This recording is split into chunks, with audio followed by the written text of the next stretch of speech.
Olá, tudo bem? Hoje vamos compartilhar aqui nossa aula que falamos sobre teologia e também sobre disciplinas eclesiológicas e tudo mais. E hoje nós queremos falar sobre maturidade, que é uma matéria importante na nossa vida espiritual. Em Hebreus, no capítulo 5, no versículo de número 12, diz a carta aos Hebreus, dizendo assim: porque devendo já vocês serem mestres pelo tempo, ainda necessitais de que vos torne sinais, quais sejam os primeiros rudimentos da palavra de Deus, e vós haveis feito tais que necessitais de leite e não de sólido alimento. Aqui o escritor, falando para a igreja dos Hebreus, ele está dizendo que essa igreja já deveria ser mestre, já deveriam estar discipulando, deveriam estar levando outros para Cristo, mas continuavam ainda tomando leitinho. Isso é um fato que ocorre muito nos dias de hoje. As pessoas, elas não crescem espiritualmente, não é? Elas sempre estão amargando uma vida, às vezes até medíocre espiritual, como se fossem criancinhas recém-nascidas. Então esse grupo que está sendo escrito aqui, essa carta, o autor é bem enfático e duro, né? Vocês precisam de comida sólida. E você viu lá no nosso primeiro slide, nessa maturidade espiritual, você viu lá, ele deve estar aqui desse lado, em cima de mim, né? Você está vendo uma mulher. Essa mulher, ela está dentro de um berço, não é? E lá nesse berço, ela está tomando uma madeira, como se fosse uma criança. Então, lendo um livrinho de criança, brincando com as coisas de criança. Então essa é uma foto bem para mostrar como às vezes a vida do discípulo ele cresce, fica adulto e continua se comportando como criança. O próximo slide, aí você vai ver que nós vamos falar sobre a maturidade espiritual, comprometidos com essa maturidade.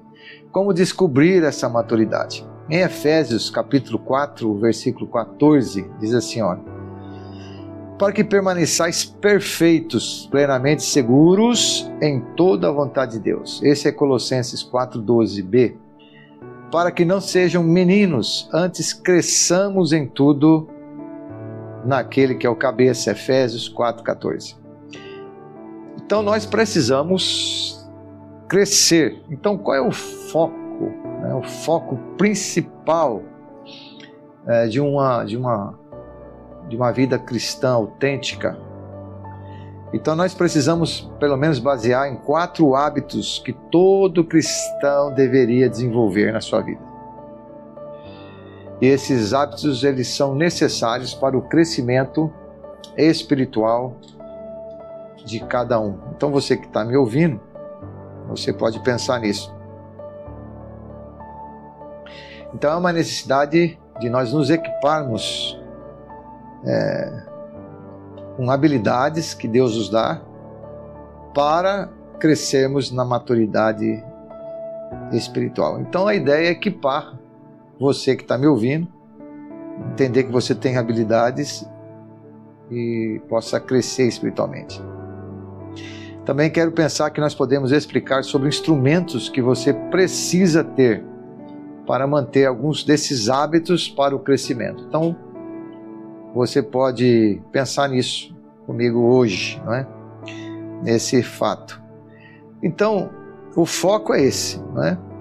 Nós vamos nos focar nesses hábitos, nesses 4 hábitos aí, para entender nessa instrumentação ou essa instrumentalidade de Deus na nossa vida para esse crescimento. Então, o que é a maturidade espiritual? Então a palavra de Deus diz assim, até que todos cheguemos à unidade de fé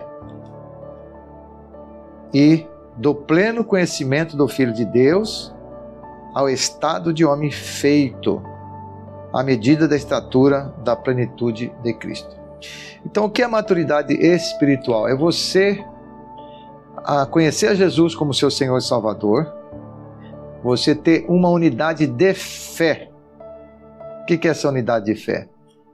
Então, é com a igreja, com você mesmo, com Deus, e nessa unidade vai levar o pleno conhecimento do Filho de Deus, que é a medida de chegarmos à estatura de Jesus. Então, a ideia da maturidade espiritual é você ir crescendo a chegar como o Filho de Deus. Então, por isso que Jesus veio, para a gente ter essa maturidade, né? Então, a maturidade é ser semelhante a Jesus. Então, o que é ser maduro? É ser parecido com Jesus. Na época de Jesus Cristo, quando Jesus Cristo foi levado para os céus, e os apóstolos foram apresentados diante lá das autoridades e tudo mais, as pessoas diziam assim, esses daí estiveram com Jesus, esses aí falam igual a Jesus, esses aí andam como Jesus. Então, o texto de Romanos 8 diz assim, porque os que dantes conheceu também os predestinou para serem conformes à imagem de seu Filho. Então, ser maduro espiritualmente falando é você ser parecido com Jesus. É aquela experiência de um missionário que chegou numa determinada tribo na África, e todo lugar que ele ia, alguém dizia para ele, né, olha, esse homem que você está falando aí na Bíblia já esteve aqui. Aí ele foi ficando encafifado, né? Esse Jesus já esteve aqui, esse Jesus já esteve aqui. E ele ficou pensando, mas quando? E ele foi fazer uma pesquisa e descobriu que há 30 anos passado havia passado ali um missionário.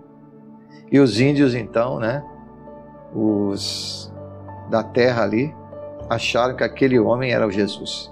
Então, a semelhança de Cristo. Então, isso é importante, né? Então, muito importante. Então, maturidade espiritual é ser semelhante a Jesus. No próximo slide aí, nós vamos ver os fatos sobre essa maturidade, né, espiritual. Então, quais são os fatos? Bom, primeiro, não é automático. Ninguém fica maduro espiritualmente falando. A Bíblia diz assim, lá no livro de Coríntios, primeira carta de Paulo aos Coríntios, né? Deus deu uns para fazer a plantação, outros para regar, adubar, mas Deus é que dá o crescimento. Então não é automático. Depois de tanto tempo, vocês já deviam ser mestres. É o texto que eu comecei lendo hoje, não é? Vocês deveriam ser mestres, porém ainda preciso de alguém para lhes ensinar, que ainda vocês estão tomando leitinho. Então, a maturidade, ela não é automática. Eu aceitei Jesus, agora vou crescer. Não, ela é um processo. Então, é um processo que leva tempo. Leva tempo. Em Provérbios diz assim, aprendei a prudência. Então, aprendei. E em 2 Pedro 3,18, Provérbios 8,5, e 2 Pedro diz assim, porém, continuem a crescer na graça e no conhecimento do nosso Senhor e Salvador Jesus Cristo. 2 Pedro 3,18. Então, continue a crescer. Então, esse processo é um processo dinâmico, que vai durar a vida toda. Mas você não pode ser aquele bebê daquela foto que a gente começou lá. Então, não há atalhos nesse processo. Por quê? Às vezes nós queremos alcançar a maturidade espiritual com atalhos. Então tem pessoas que vivem a vida toda como se fosse um bebê. Elas não evangelizam, não discipulam, não têm um ministério na igreja, não é? E não há atalhos. Agora, a primeira maneira de você crescer, eu quero crescer espiritualmente, é disciplina. Então, Paulo diz assim, né, a Timóteo, capítulo 4, 7. Exercita-te a ti mesmo na piedade. Então, a primeira coisa, há uma disciplina. Então, Paulo está usando aqui a linguagem do exército. Então, o que o exército precisava? Ou a linguagem também do pessoal da batalha, de guerra, a linguagem do pessoal dos gladiadores, né? Ou o pessoal mesmo que competiam em corrida.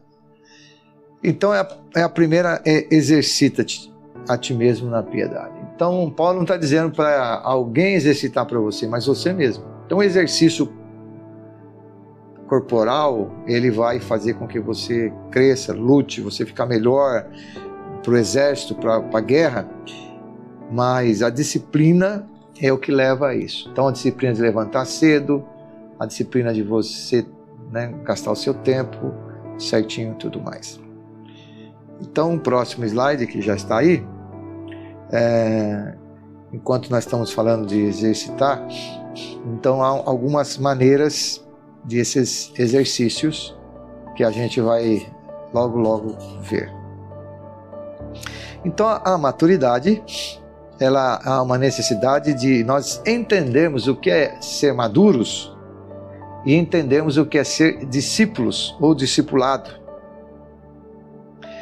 Então, Jesus chamou os seus crentes apóstolos de discípulos, que são crentes maduros. Então, só é discípulo de Jesus crentes maduros. Então, a primeira coisa que você tem que entender: você é discípulo? Então, quando Jesus começa a sua caminhada, as pessoas diziam o seguinte, né? Olha, esses aí são os cristinhos, Cristo pequeno. Esses são os discípulos. E logicamente, aqueles que não andavam com Jesus, assim, não, vocês não são os discípulos de Jesus. Então, ser discípulo é ser maduro. Então, você quer ser realmente um seguidor de Jesus, um discípulo, você precisa ter maturidade, né? Você não pode ver tomando leitinho, reclamando da igreja, reclamando do pastor, reclamando disso, aquilo, outro, não. Você tem que estar maduro para servir. Agora, eu não posso ser discípulo sem ser disciplinado. Então, eu não posso ser um discípulo sem ser disciplinado, porque o discípulo tem disciplina. Disciplina para estudar a palavra, ou disciplina para o seu corpo. Lembra que Paulo disse, né? Exercita-te no teu corpo, ou na piedade. Então, como é que é a piedade? É a salvação, é a bondade, a longanimidade, a fé, a confiança, a benignidade. Então, você tem que ter exercícios espirituais nessa área da sua vida, que você precisa. Você não pode ser um discípulo sem ser disciplinado. Mas quanto mais disciplinado eu me torno, mais Deus me usa. Então, quanto mais disciplinado eu me torno, mais Deus me usa. Então, quanto mais disciplinado eu tenho nos meus devocionais, nas minhas horas a sós com Deus, no amor, no perdão, na longanimidade, na paciência, mais Deus vai te usar. Então, tem muitas pessoas que querem ser usadas na igreja e no ministério, mas eles não são disciplinados, não são discípulos de verdade, né? São afoitos, são arrogantes, são tendenciosos, são homens e mulheres de doble ânimo. Hoje está bom e amanhã está ruim. Hoje está dando glória a Deus, amanhã não está, né? Então, quanto mais disciplinado você for, mais Deus vai usar você. E a marca do discípulo é levar a sua cruz. Jesus disse: quem não leva a sua cruz e não me segue, não pode ser meu discípulo. Então a marca do homem e da mulher de Deus é levar a cruz. Então a cruz é esse peso da cruz do Evangelho, aonde você está. Então não há como você ser discípulo sem não carregar parte do sofrimento de Cristo na cruz. E aí você vai ser perseguido muitas vezes, você vai ser afrontado, não porque você é grosso, não, mas porque você é um discípulo, né? E com que frequência devo fazer isso? Diariamente. Então, diariamente eu devo ser disciplinado, eu devo deixar Deus me usar, eu devo carregar a cruz de Cristo diariamente. Se alguém vier após mim, nega-se a si mesmo e toma cada dia a sua cruz e siga-me. Então o texto aqui é bem claro. Esse negar, né? Às vezes, você já pensou, por exemplo, um domingo de manhã, aquele sol bacana, você podia estar às vezes na praça, podia estar na praia, mas você é um professor, por exemplo, de escola bíblica, então você está negando, né, aquilo que o seu corpo até queria, a sua vontade, diariamente, né, para você fazer a vontade do Senhor. Então o discípulo é aquele que nega todo dia. O pecado está aí, mas ele está negando, né? Os desejos da carne estão aí, mas ele está negando. O que está envolvido em tomar essa cruz, né? O que está envolvido? Em qualquer situação.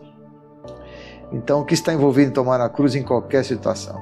Dar a Cristo o primeiro lugar na vida. Então, no próximo slide, vamos estar terminando aqui um pouquinho falando sobre isso. Então, em qualquer situação, em qualquer movimento, você deve ter Cristo em primeiro lugar. A Bíblia diz: buscar em primeiro o reino de Deus. Então, você quer ser discípulo? Disciplina. Quer ser discípulo? Busque o reino. Quer ser discípulo de verdade? Negue a si mesmo. Quer ser discípulo? Carregue a sua cruz. Então nós temos agora aqui alguns hábitos, né? Que eu comecei falando dele, mas 4 hábitos para a gente terminar essa nossa aula de hoje e que você possa pensar, bem praticamente falando, 4 hábitos que um discípulo deve ter. Você quer ser um discípulo? Então, como eu posso tornar-me um discípulo? Desenvolvendo hábitos de discípulo. Eu estou indo na igreja todo domingo. Isso não faz parte do discipulado. Nós estamos na igreja, a igreja é para você louvar, para você adorar. Os americanos têm uma palavra, diz assim, né, que é serviço o culto. Então é para você servir a Deus, servir o próximo. Eu estive agora, esse mês atrasado, estive em Tennessee, lá quase que é o berço dos batistas, né? Uma coisa que eu fiquei observando lá na igreja é o serviço. As pessoas, muita gente servindo. Quando você chega nessa igreja que nós fomos, uma dessas igrejas, já tem um grupo te recebendo, depois já tem um lugar assim, um hall, que tem um café da manhã, ali tem um leite, tem um café, um donuts, as pessoas... Aí eu perguntei se era a igreja que comprava. Eles disseram: não, o pessoal aí que doa. Então cada semana tem um grupo que doa. Lógico, a igreja não é tão grande, né? Então, e eles têm também... A igreja tem 400 membros, eles têm 3 cultos cedo, estão divididos. Dá umas 150 pessoas talvez, né, em cada culto. Mas cada culto tem um grupo servindo, tem um grupo fazendo essas coisas. Aí tem o grupo do som, o grupo do louvor, o grupo das crianças... E então o serviço. E é interessante que todos têm que servir nessa igreja que eu estive lá, participar de um serviço, de um grupo pequeno, porque eles querem que a igreja se torne uma igreja madura espiritualmente. Então, tornarmos esses hábitos importantes. E vós já vos despistes do homem velho com seus feitos, e vos vestistes de novo, ou do novo, que se renova para o pleno conhecimento segundo a imagem daquele que criou. Colossenses 2, 9 e 10. Então, tempo da palavra de Deus. Primeiro, você precisa ter um tempo da palavra de Deus. Se vós permaneceres na minha palavra, verdadeiramente sois meus discípulos, e conhecereis a verdade, e a verdade vos libertará. João 8, 31, 32. Então, a primeira coisa, você precisa gastar tempo com a palavra de Deus. Nesse mundo pós-moderno, nós temos muito conhecimento do Google superficial, mas não há raiz profunda. Mateus capítulo 13, Jesus fala sobre isso. A terra que não tem profundidade, a semente lançada, ela não cresce. Ou quando cresce, morre rapidamente. Segundo hábito do discípulo é a oração. Se vocês ficarem unidos comigo, as minhas palavras continuarem em vocês, receberão tudo o que pedirem, e assim vocês se tornarão meus seguidores. João 15, 7 e 8. Se vocês estiverem unidos comigo nas minhas palavras, então a palavra em primeiro lugar e a oração em segundo, e assim vocês se tornarão meus seguidores. Olha aí. Receberão o que pedirem. Então há uma promessa de Deus aqui, né? Se você está baseado na palavra e na oração. Então, primeiro, hábito, tempo com a palavra. Segundo, tempo de oração, porque oração é diálogo, conversa com Deus. Terceiro, contribuição. Assim, pois, todo aquele dentre vós que não renuncia a tudo que possui não pode ser meu discípulo. Lucas 14, 33. Faça isso, dízimo, para aprenderem a temer a Deus para sempre. Deuteronômio 14, 23. Então, esse é o terceiro hábito. O hábito da palavra, da oração e da contribuição. Então, se você quer ser um discípulo, você precisa estar desprendido financeiramente, além de estar desprendido do seu tempo e tudo mais. E o quarto hábito, a comunhão. Amem uns aos outros, assim como eu vos amei, amem também uns aos outros. Se tiverem amor um pelos outros, todos saberão que vocês são meus seguidores, serão os meus discípulos. João 13, 34, 35. Então, a comunhão. Se você tem comunhão, você está numa igreja, você está envolvido, você está participando, você faz parte da igreja de Cristo, você toma ceia, né? Então você ora, você lê a Bíblia, você contribui, e assim você cresce espiritualmente. Então, para a gente terminar, há uma necessidade de você definir hábitos. Então, o que é um hábito? É uma contínua inclinação frequente, inconsciente para fazer determinada atividade adquirida através da frequente repetição. Então, você quer criar um hábito? Repita tempo da palavra, tempo da oração, contribuição, comunhão, e você vai criar um hábito. Isso não vai ser nunca mais pesado para você. Uma disposição de caráter estabelecida. Então, quem cria hábito é pessoas que têm caráter, pessoas que procuram estabelecer metas na sua vida. Então, você pensa nisso. Quais são as metas que você quer para a sua vida? Semeie um pensamento e colha uma ação. Plante uma ação, colha um hábito. Plante um hábito, colha um caráter. Plante um caráter, colha um destino. E por último, você precisa praticar. Então, que eu me comprometa a praticar. Você que está me ouvindo, que eu me comprometa. Que você se comprometa a praticar os hábitos necessários para o crescimento espiritual. E eu quero deixar aqui o último texto de Romanos 6,19. Diz assim: no passado, vocês se entregaram inteiramente como escravos da impureza e da maldade, para servirem ao mal. Agora, entregue-se como escravos de Deus para viverem uma vida de santidade. Então, a palavra escravo, doulos, aqui, né, significa que você está preso. Preso em quem? Não preso no passado, mas preso em Jesus. Então hoje você é um escravo de um Deus que deu a vida por você. E a pergunta é, né? Você quer ser discípulo do Senhor? Pense nisso. Shalom para você. Deus te abençoe. Até semana que vem, se Deus nos permitir.